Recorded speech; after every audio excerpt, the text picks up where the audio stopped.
Welcome back दोस्तों। आज मैं आपके सामने एक बहुत ही इमोशनल मूवी को लेकर आया हूँ जिसका नाम है कड़ैसी व्यवसायी, जिसका मतलब है आखिरी किसान। ये movie recently Sony live platform पे रिलीज हुई। उसी तरह एक तमिल लैंग्वेज मूवी है।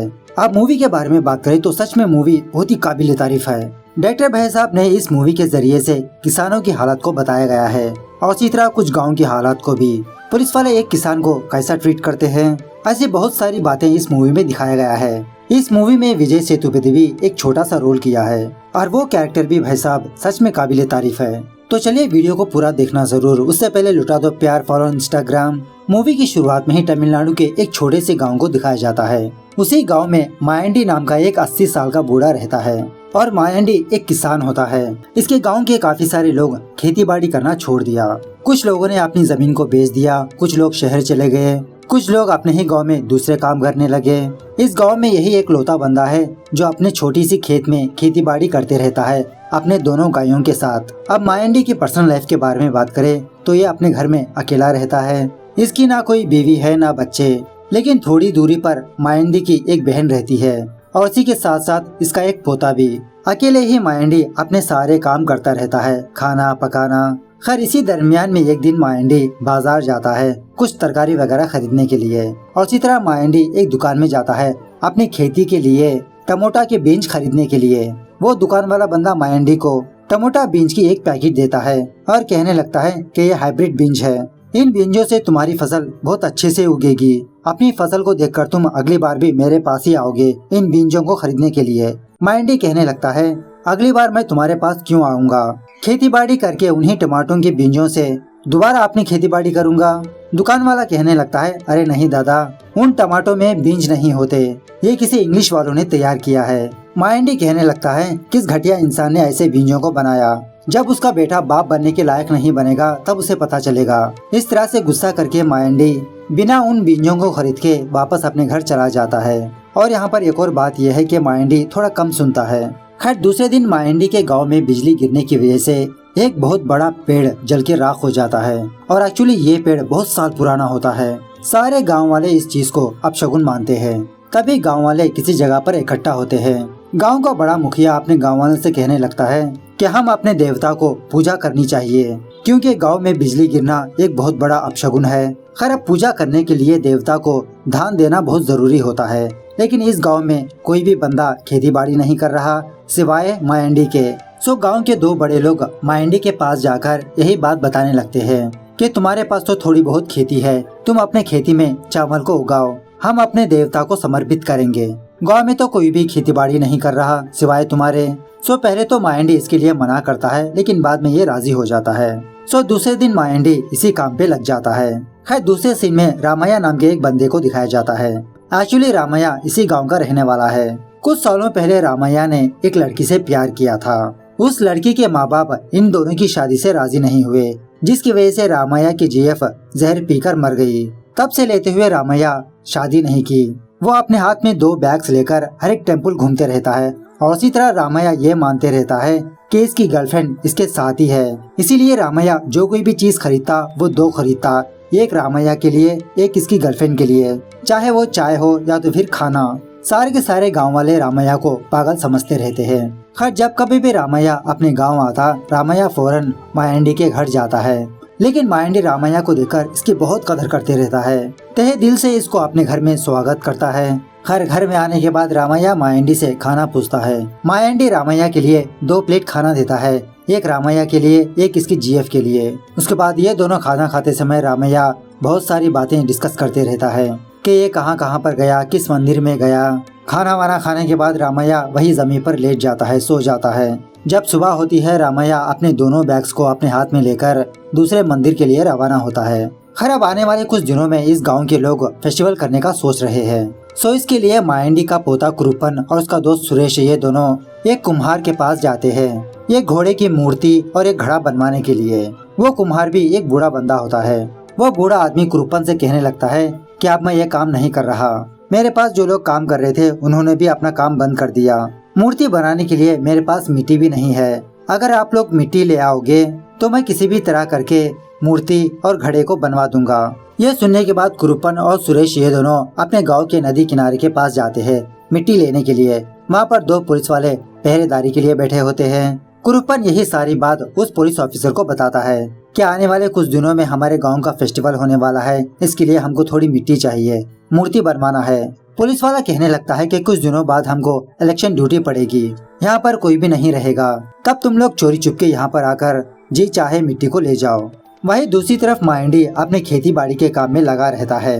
उसी गांव में कुछ बूढ़ी औरतें किसी जगह पर चुपचाप बैठी रहती है, मतलब गवर्नमेंट इनको चुपचाप बैठे रहने पर कुछ पैसे देती रहती है। इनकी औरतों की देखरेख करने के लिए एक मैडम भी होती है। सो माइंडी और उसकी बहन इस मैडम के पास आते हैं, कुछ औरतों को अपने साथ ले जाने की बात करते हैं। खेती बाड़ी में थोड़ी हेल्प होगी, क्योंकि बेचारा माइंडी अकेला अपनी खेती में काम कर रहा है।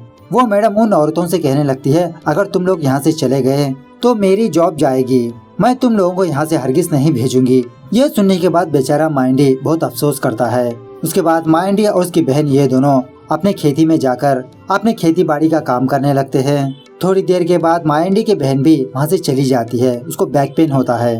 बेचारा माइंडी एक ही दिन में अपने खेत में उन सारे पौधों को लगा देता है। खैर दूसरे दिन माइंडी के पास प्रॉपर्टी डेवलपमेंट वाले आते हैं। अब माइंडी के पास अच्छी खासी जमीन है, सो प्रॉपर्टी डेवलपमेंट वाले माइंडी की जमीन को बेचने के लिए कहते हैं। इसके बदले में माइंडी को बहुत सारा पैसा देंगे। माइंडी कहने लगता है कि मैं पैसों का क्या करूँगा, वैसे भी वो जमीन मेरे पुरखों की है, मैं उस जमीन को हरगिज नहीं बेचूंगा, मुझे तुम्हारे पैसों से ज्यादा मेरी जमीन से प्यार है। सो वो बंदा वहाँ से जाते आते यही सोचने लगता है कि किस तरह से माइंडी से उसकी जमीन को छीने, उसकी जमीन को हासिल करे। सो इस तरह से जो भी हो जैसे भी हो माइंडी की जिंदगी अच्छी खासी गुजरती रहती है। लेकिन तभी माइंडी की जिंदगी में एक बहुत बड़ी प्रॉब्लम आती है। दूसरे दिन जब माइंडी अपने गायों को लेकर अपने खेत में जाता है तो इसके खेत में 3 मोरनियां मर चुकी होती है, एक बड़ी मोरनी, 2 छोटे बच्चे। इस गांव में ऑलरेडी मोरनियां बहुत ज्यादा होती है। इस गांव के लोग मोरनियों को बहुत पूजते रहते हैं। बेचारा माइंडी ये चीज देखकर बहुत अपसेट होता है। उन तीनों मोरनियों को किसी जगह पर ले जाकर दफनाने लगता है। तभी उसी रास्ते से एक अनजान बंदा गुजरने लगता है और वो बंदा इस चीज को देख लेता है। वो बंदा माइंडी से कहने लगता है कि तुम उन मोरनियों को क्यों दफना रहे हो, मुझे तो दे दो। माइंडी कहने लगता है कि ये मोरनियां मर चुकी है, मरे हुए मोरनिया का तुम क्या करोगे, चलो जाओ भाई तुम अपना काम देखो। इस तरह से कहते हुए माइंडी उस बंदे को वहाँ से भेज देता है। उसी रात रामैया दोबारा माइंडी के घर आता है खाना वाना खाने के लिए।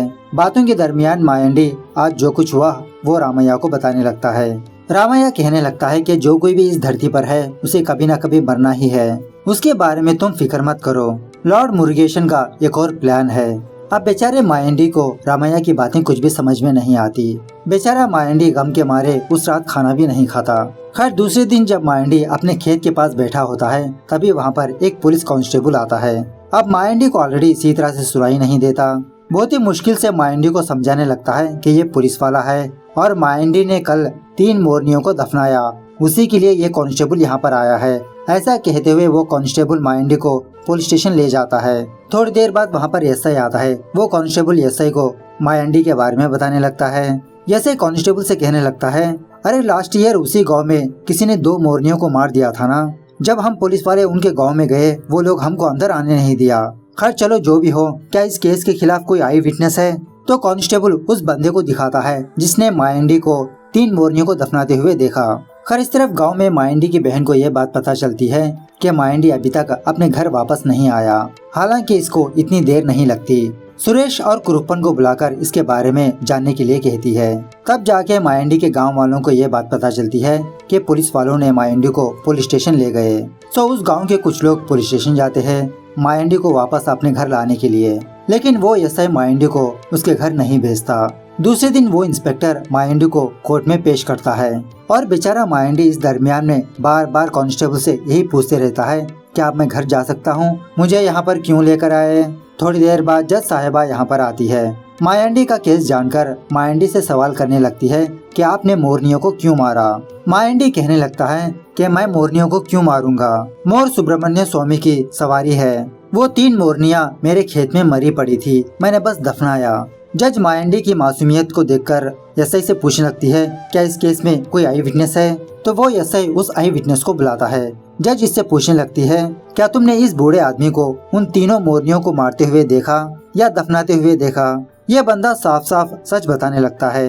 कि जब मैं उस रास्ते से गुजर रहा था तो ये बूढ़ा आदमी उन तीनों मोरनियों को दफना रहा था। इस तरह से जब जज पुलिस वाले और उस बंदे से बात करती रहती है, तभी माइंडी जज से पूछने लगता है, बेटा क्या मैं अब घर जा सकता हूँ? मैंने मेरे खेत को ऐसे ही छोड़कर आ गया, उसे पानी देना है वरना वो पौधे मर जाएंगे। ये सुनने के बाद जज इंस्पेक्टर को डांटने लगती है, क्या तुम लोग ऐसे आदमियों को अरेस्ट करोगे? ऐसे बूढ़े आदमियों पर इल्जाम डालोगे? खैर जो भी हो, मैं मिस्टेक ऑफ फाइल केस को दर्ज करूंगी।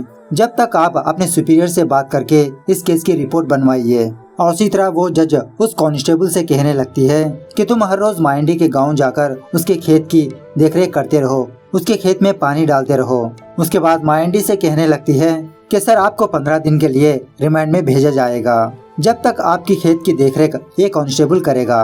अब बेचारे माइंडी को कुछ भी समझ में नहीं आता। जिंदगी में पहली बार माइंडी जेल जाता है और वो भी बिना किसी गुनाह के। 15 दिन उसी जेल में रहने लगता है। दूसरी तरफ वो कांस्टेबल हर रोज माइंडी के खेत में आकर उसको पानी देने लगता है, उसकी देखरेख करने लगता है। पहले तो इस कांस्टेबल को ये काम अच्छा नहीं लगता था, लेकिन धीरे धीरे ये कांस्टेबल खेतीबाड़ी करना बहुत पसंद आता है। मतलब इस काम को बहुत ही एंजॉय करने लगता है। ना कोई स्ट्रेस, ना कोई वर्क प्रेशर। इस तरफ जेल में माइंडी की एक बंदे से दोस्ती हो जाती है। ये कैदी माइंडी के पास खेतीबाड़ी कैसे करना है वो सीखते रहता है। माइंडी जो जो चीजें बताते रहता है वो कैदी अपनी छोटी सी नोट्स में नोट डाउन करते रहता है। और माइंडी से कहने लगता है कि जब मैं इस जेल से बाहर जाऊंगा मैं किसी के पास भी काम नहीं करूंगा। मेरे पास 5 एकड़ जमीन है, मैं उसी 5 एकड़ में अपनी खेतीबाड़ी करूंगा। इस तरह से माइंडी उस कैदी को बहुत हेल्प करने लगता है। इसी दरमियान में माइंडी का केस दोबारा सुनवाई पे आता है। 15 दिन होने के बावजूद भी वो इंस्पेक्टर जज के पास कोई भी रिपोर्ट लेकर नहीं आया। जज उस कांस्टेबल को बुलाकर ये कहने लगती है कि तुम फौरन उस एसआई को इन्फॉर्म करो। सो रिपोर्ट ना होने की वजह से बेचारा माइंडी और कुछ दिन जेल में रहने लगता है। बेचारे को अपनी खेती की फिक्र लगी रहती है। इस तरफ कुरुप्पन और सुरेश ये दोनों दूसरे गाँव आते हैं डफली वालों को बुलाने के लिए फेस्टिवल पर। वो डफली वाले लोग इन दोनों को देखकर कहने लगते हैं कि अगर तुम्हारे गांव के बड़े लोग आकर हमको न्योता देंगे तभी हम लोग आएंगे। अब चूंकि फेस्टिवल में बैंड बाजा तो जरूरी है, इसीलिए ये दोनों यहाँ पर आते हैं। खैर दूसरे सीन में योगी बाबू को दिखाया जाता है। इसके पास एक बड़ी वाली हाथी होती है जिससे कोई फायदा नहीं। योगी बाबू इस हाथी को अपने वाइफ की तरह देखते रहता है। खैर एक दिन जब योगी बाबू अपने हाथी के साथ कहीं पर जा रहा होता है, वहीं कुछ दूरी पर प्रॉपर्टी डेवलपमेंट वाले खड़े होते हैं। योगी इन दोनों को देखकर कहने लगता है, जब से तुम दोनों माइंडी के घर गए थे उसी दिन से माइंडी जेल चला गया। वो दोनों योगी बाबू से कहने लगते हैं कि हमने उन तीनों मोरनियों को नहीं मारा। योगी पूछने लगता है, मैंने तो ऐसा नहीं कहा, तुम लोगों ने खुद ये बात कह दी। दूसरे दिन कुरुप्पन अपने गांव के कुछ बड़े लोगों के साथ मिलकर इन डफली वालों के पास आता है। सो माइंडी के गांव वाले उन लोगों को कुछ फ्रूट्स वगैरह देकर अपने फेस्टिवल में न्योता देते हैं। डफली बजाने के लिए जरूर आने के लिए कहते हैं। वो डफली वाले कहने लगते हैं कि हम तुम्हारे फेस्टिवल में आएंगे, लेकिन लास्ट टाइम की तरह तुम्हारे गांव वाले शराब पीकर हंगामा नहीं करना चाहिए, एक दूसरे में झगड़ा नहीं करना चाहिए।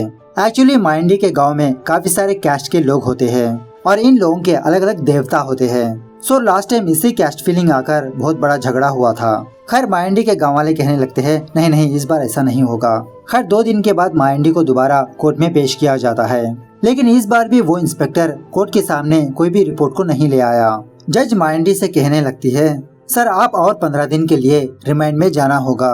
माइंडी कहने लगता है, बेटी मैंने ऐसा कौन सा गुनाह कर दिया? पिछली बार भी एक कुत्ता मरा पड़ा था, मैंने उस कुत्ते को दफना दिया, और इस बार 3 मोरनियां मर चुकी थी, मैंने इनको भी दफना दिया। जो पहले गलती नहीं थी अब ये गलती कैसे हुई? मुझे मेरे खेत में जाना है बेटा, आने वाले कुछ दिनों में फेस्टिवल आना है। इसकी बातें सुनने के बाद वो जज साहिबा कुछ भी जवाब नहीं दे पाती। खैर तरफ गांव में वो कुम्हार मूर्तियां बनाना स्टार्ट कर देता है। सारे लोग फेस्टिवल की बहुत धांसूदार तैयारी करते रहते हैं। इसी दरमियान में एक दिन कुरुप्पन माइंडी के पास आकर इसके फसल की सैंपल दिखाता है। माइंडी कहने लगता है कि मेरी फसल को कीड़ा लगा है, इससे छुटकारा पाने का सिर्फ एक ही तरीका है।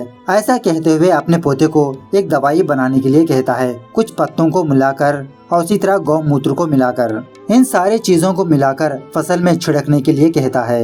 सो घर आने के बाद कुरुप्पन और सुरेश ये दोनों माइंडी के बताए हुए पौधों को ढूंढकर उनके पत्ते निकालते रहते हैं। इसी दरमियान में कुरुप्पन और सुरेश ये दोनों एक दूसरे से बात करने लगते हैं। इनकी बातों से हमें ये बात पता चलती है कि लास्ट टाइम इन दोनों ने ही 2 मोरनियों को मार दिया और जब पुलिस इनके गांव में आने वाली थी इन्होंने ही पुलिस को आने नहीं दिया। सो ये बात सोचकर दूसरे दिन जब जज अपने घर जा रही होती है, कुरुप्पन और सुरेश ये दोनों जज के पास जाते हैं। जज से कहने लगते हैं कि मैडम लास्ट टाइम जो 2 मोरनियां मरी थी वो हमने ही मारा। अब इस केस में मेरे दादाजी फंस चुके हैं। आप मेरे दादाजी के केस में मेरे दादाजी के बदले मुझे जेल में डाल दीजिए, मेरे दादाजी को छोड़ दीजिए। जज कहने लगती है ऐसा कुछ भी नहीं होने वाला, थोड़े दिन रुक जाओ, रिपोर्ट आ जाएगी, तुम्हारे दादाजी जल्द से जल्द जेल से बाहर आ जाएंगे और दोबारा तुम लोग किसी भी मोरनी को मत मारना, सिर्फ मोरनी को नहीं किसी को भी मत मारना। खैर जज जाने के बाद कुरुप्पन सुरेश से कहने लगता है कि दादाजी ने जो पत्तों को बताया था जंगल जाकर उन पत्तों को ले आओ, मुझे थोड़ा काम है, मैं दूसरे टेम्पल जा रहा हूँ। सो सुरेश सारा गाँव छान मार लेता है लेकिन वो जंगली पत्ता नहीं मिलता, जिसके लिए सुरेश मार्केट जाकर एक केमिकल की दवाई खरीदता है और इस केमिकल को गौमूत्र में मिलाकर मतलब बच्चे कुछ दवाइयों में मिलाकर खेती में छिड़क देता है। इस तरफ रामैया किसी टेम्पल के पास आकर पेड़ के नीचे बैठा रहता है। अपने बैग से 2 खाने की पैकेट निकालता है, एक अपने लिए एक अपनी जीएफ के लिए जो हमको नजर ही नहीं आती। तभी रामैया ये देखता है कि एक साधु डस्टबिन से खाना निकाल कर खा रहा है। सो रामैया फौरन एक खाने की पैकेट ले जाकर उस साधु को देता है। वो साधु रामैया को देखकर कहने लगता है कि तुम इस पैकेट को डस्टबिन में फेंक दो तभी मैं लूंगा। सो रामैया उसी तरह से करता है। तब जाके वो साधु उस डस्टबिन में का खाना लेकर वो खाना खाने लगता है। उसके बाद जब रामैया वहाँ से जा रहा होता है वो साधु रामैया को बुलाकर उसके माथे पर कुछ विभूति को लगाता है, मतलब व्हाइट किस्म का पाउडर होता है, हिंदी में क्या कहता है मुझे आइडिया नहीं। खैर ये साधु रामैया को और थोड़ा विभूति देता है। रामैया पूछने लगता है अभी अभी आपने लगाया ना, दोबारा क्यों दे रहे हो? साधु कहने लगता है कि ये विभूति तुम्हारे लिए नहीं, उस लड़की के लिए जो उस पेड़ के पास बैठी है। यह सुनने के बाद रामैया शॉक में रह जाता है, मतलब इस स्वामी जी को इसकी जीएफ नजर आ रही है। खैर वही दूसरी तरफ प्रॉपर्टी डेवलपमेंट वाले इस गांव में जो बड़े बड़े पेड़ होते हैं उन सारे पेड़ को निकालती रहती है।